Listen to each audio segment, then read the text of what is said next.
everybody. Dan Illman and Mike Beer. The DRF race of the day for Friday, February the 9th, race number 9 at Oaklawn Park. A very competitive field of high-level allowance horses with a $75,000 claiming option. It's at Oaklawn Park. It's a two-turn mile. Mike, this is a big competitive field, and several of these horses have a lot of questions to answer as it pertains to distance, as it pertains to can they summon up some of that back class, as it pertains to pace.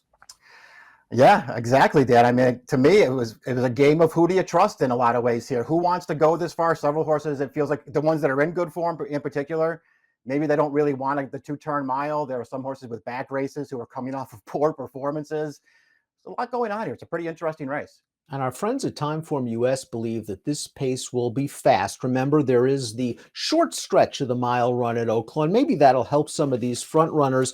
I do think that Major Blue, the 3, if he wants the lead, can get it. He is stretching out off several sprint efforts. But the 2 Strava's far from a slow horse. He pushed a very fast pace in his most recent effort. Yeah, I'll agree with the pace projector. I guess on both counts, then I did think Major Blue probably would make the lead in here. I also thought this pace could be pretty fast. The number 1 Command Performance, he would really appreciate a fast pace. He's one of the 2 deep closers in this field. And I think you can make an argument that this horse is dirtied up coming into this start. 2 starts back, he was just wired in a slow-paced race where he had no chance from the back of the pack. And last time out, I know the running line doesn't seem great because it was a pretty fast pace and he only got 3rd. I just don't think this horse runs as well on wet tracks as he does on fast. Yeah, I was going to say the same thing, Dan. I mean, even if it wasn't a huge excuse for him, I think the last thing you wanted to see if you liked him in that most recent start was a muddy, sealed racetrack. And that's what he got. He didn't run terrible, but he was never a threat in that spot. It's at least worth noting that he did get bumped pretty hard between horses at the start and wound up last. And then he just couldn't really make up enough ground. But I don't care about that race. I'm with you on his race 2 back. His races 3 and 4 back, I think, are both performances that give him a real chance in here, especially if there's pace. I want fast dirt for this horse. I'm mildly concerned that a mile might be a little too short, Dan, but he fits right in here. You could argue if he runs back to his races 3 and 4 back, he should be the favorite in this race. He should save valuable ground. You're right, a mile is a bit sharp for this horse, but if the pace is fast, I wouldn't be surprised if Bejarano tries to get a little bit closer in here, and he should be running on at the end. The number 2 is Strava, and he had an excuse in his first off the Norm Cassie claim, simply because he was chasing that very fast pace over that sealed muddy track. Now, he tired extremely badly in the stretch. He was beating a country mile. I still think a mile is within his scope. Maybe he's better going a 1-turn mile, but I think the 2-turn mile with the short stretch works. He just must avoid a duel. Yeah, I mean, I don't really know what to do with this horse now, Dan. It's 2 races in a row now since he's come back from the lift where he's been terrible. And so I don't know that I have any confidence in him anymore at all. That pace was legit last time. I still don't think it was enough of an excuse for him to stop as badly as he stopped in there. That was a pretty poor performance. Major Blue, the number 3, is coming off a win for Mr. Lucas over a sealed sloppy track going 3/4 of a mile. He was on a pretty solid pace throughout. He's making the lead in the stretch. And for a second, it looks like everybody's going to swamp him. It's like Major Blue's like, come on, take a shot at me. But when they do take a shot at him, he finds a little bit more in the stretch. This is a career best 92 Beyer speed figure, and he has won going a 2-turn mile at Oaklawn. He has. He did find, I guess, a little extra there once he finally changed leads in the stretch. Dan, I still didn't care for the way that he was finishing that race off. It's a good performance for sure. He's got a couple of races that make him look a little bit dangerous in here. I guess it's all about pace at this point. I think he can make the lead in here. We'll see how fast they make him go. I didn't really trust him in this race, and I didn't think 9-2 was a great price on him. Payne has some things going for him. The number 4, if you believe he gets the 2-turn mile, because he has been successful going a 1-turn mile in the past. It's interesting that Steve Asmussen has kept him going shorter for a pretty long time now. His most recent start, he was in against one of the best sprinters in the country, Skelly, a horse that came back to earn a 105 Beyer speed figure, winning his 7th start in a row in the King Cotton. And 2 starts back, that's the race I'm interested in, Mike, because Stage Left is kind of a middling stakes horse. Payne made that horse work going 3/4. Can he get the 2-turn mile? I think he can get it. Is it his best, distance, and is 2 turns what he really wants? I think those are very real questions. You mentioned that He's run well going the mile in the past, but those were one-turn miles in New York, a little bit different, and they were a long time ago. I'm a huge fan of this horse. I've been a huge fan of this horse for a long time.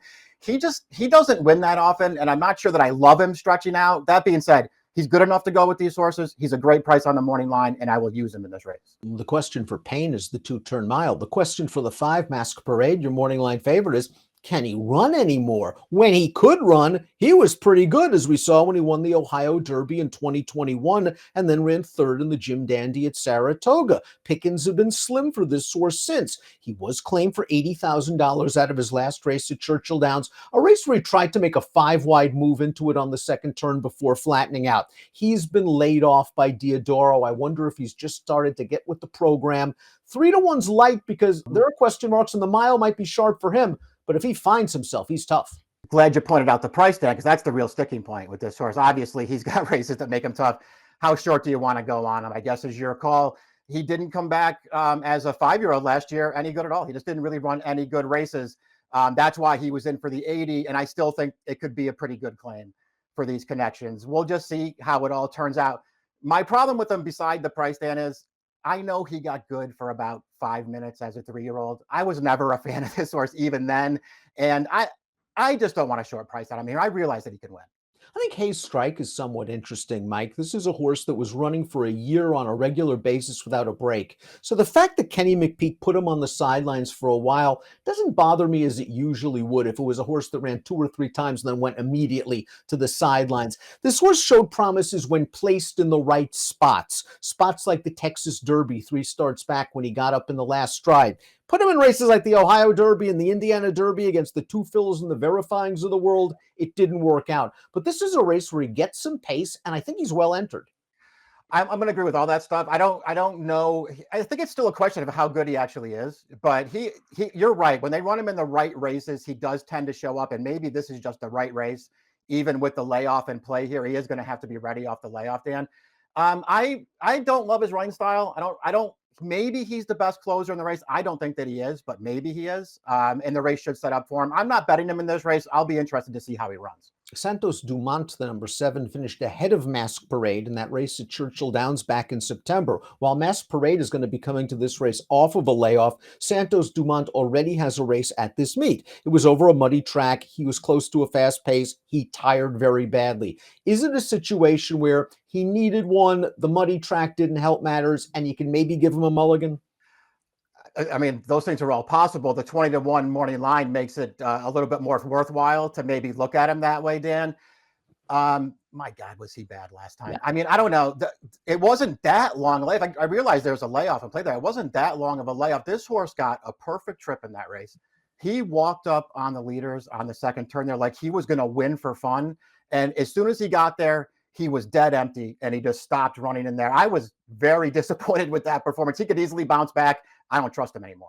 Osborne, the number 8, has talent, but like Payne, the question is distance. This horse did earn a stakes placing in the Springboard Mile, going a 2-turn mile. That was all the way back as a 2-year-old. And these connections, again, they have been very adamant at keeping him at shorter distances for the last year and a half, closing in on 2 years. He was in tough last time out against a pretty good stakes horse, Teano Twist, who after winning the Ring the Bell Stakes came back to run second to the aforementioned Skelly with a 97 buyer. Yeah, this is one of the horses I didn't really like stretching out in this race. We'll see how it works out for them. I think he's a sprinter. He's not a great price on the morning line. He did run one really big race sprinting here last year, Dan, but overall, I don't even really feel like his top race makes him a major contender in this spot. At the morning line odds, I don't like him at all. B-Doc the 9 is a horse that can take a step forward over his most recent start because that was his first race in about a year. They had him going 3/4, which I think is a little bit sharp for him, and he faced a decent enough field. I know the third place horse isn't a prolific winner, but he at least returned to run third for the 80,000 claiming option with a 91 buyer. I think that race was a good fitness builder for B-Doc, who gets out to a better distance here. I'm going to agree with that. I mean, he didn't do a ton of running in there, but you just sort of felt like he probably needed one anyway. He was trying to get himself involved. He just couldn't really do it. I think he'll run better in here. I don't mind them stretching him out in distance for this race. He should be a fair price as well. I'm a little concerned. All three of his wins when he was involved right from the start. And I don't know if that's going to play that well in this race, but I do think he's good enough to contend. I thought Pat's Property ran well last time out. It was just against, I think, a much weaker field than the one he's going to face on Friday. Let's watch Pat's Property. He was entered for the 62.5 going a 2-turn mile at Oaklawn in his second start off, a pretty significant layoff. He set the pace. He was able to get a little bit of a breather. I thought he was very game to hang in there for second. He never stopped running, but again, it's a step up in class. He faces other speeds, and it's a tough post. Yeah, he does like to race forward too, so we'll see if he can just get the right trip. I don't know. I think he's got races that put him almost right there, Dan. Especially if you have concerns about some of these shorter prices in this race. I don't know if you have necessarily those concerns with Pat's Property. It's just all about whether he can get the right trip from post 10. Before we get to our top selections, please click the subscribe button on the Daily Racing Forum YouTube channel for the latest DRF videos. Derby Watch with Brad Free and David Aragona begins this Wednesday. Let's take a look at our top selections for the Friday DRF race of the day. I liked Mask Parade until I saw the morning line. Now, I'm not sure I really like Mask Parade that much at 3-1. I would prefer a better price. I do think Diodoro's going to have him ready to go. I just have questions with so many others. I think Osborne is a horse coming into this race in good form, but the distance is a question. You have Hayes Strike off the layoff. He might be the horse I'd fool around with at a price. You're a big fan of Command Performance. We talked about how you might want to forgive his last two races. You take 5-1, right? Yeah, I think that's a very fair price on him in here. Again, I want fast dirt for him. Hopefully that pace does develop in front of him. But I'm with you. I think he's dirtied up on the way into this race. He's the horse I want to bet in here. Save ground around that first turn and then just get a clean run. 1945 for Mike, 5863 for me. Some of these horses hoping to earn their way back into stakes competition down the road in the DRF race of the day for Friday. It is the 9th at Oaklawn. Good luck.